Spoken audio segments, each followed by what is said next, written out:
Good evening, Texom. I'm Melissa Ostrodock. Ashley is off tonight. A pool of mosquitoes from Wichita Falls has tested positive for West Nile virus.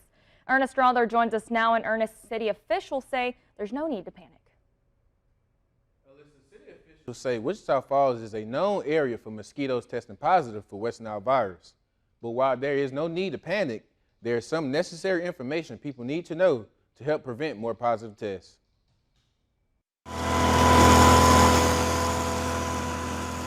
That's the sound of mosquitoes being sprayed for after some tested positive for West Nile virus earlier this morning.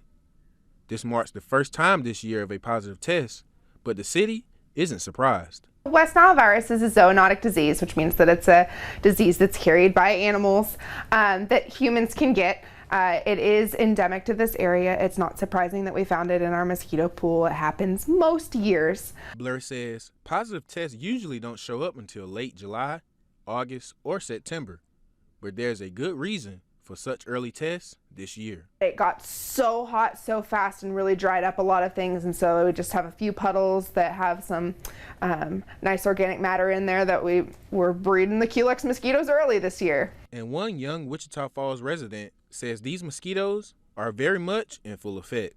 They're pretty bad. Pretty much just as soon as I get out there. They're like, once I step out there, they're all over my legs and my arms. Now that the city has the positive tests, they encourage everyone not to panic because they are taking the necessary precautions to combat this problem. Anytime we have a positive West Nile mosquito, we make sure that we focus our mosquito control efforts in that area, double down, make sure that there's not like a breeding source that we've missed. But typically we're dealing with known breeding locations. We just go out and treat that area. And then that also puts it on a higher priority in our spray queue. Spraying is always a last resort option for the city because of its cost. But when they receive positive tests, they bring out all the needed resources, and one specific test allowed them to get these recent results. We use what's called a gravid trap. So gravid traps attract mosquitoes that have taken a blood meal and are ready to lay their eggs. And so we put a tray of stinky water underneath this trap, and then when a female mosquito wants to lay her eggs, she goes toward the stinky water to lay her eggs there and gets sucked up by the trap, which has a fan. Now that the city knows of the mosquitoes and have programs in place, it's one last thing they need from members of the community. We can only do so much, and you, the individual and the citizen, need to take steps to protect yourself and to make sure that you're not breeding the mosquitoes.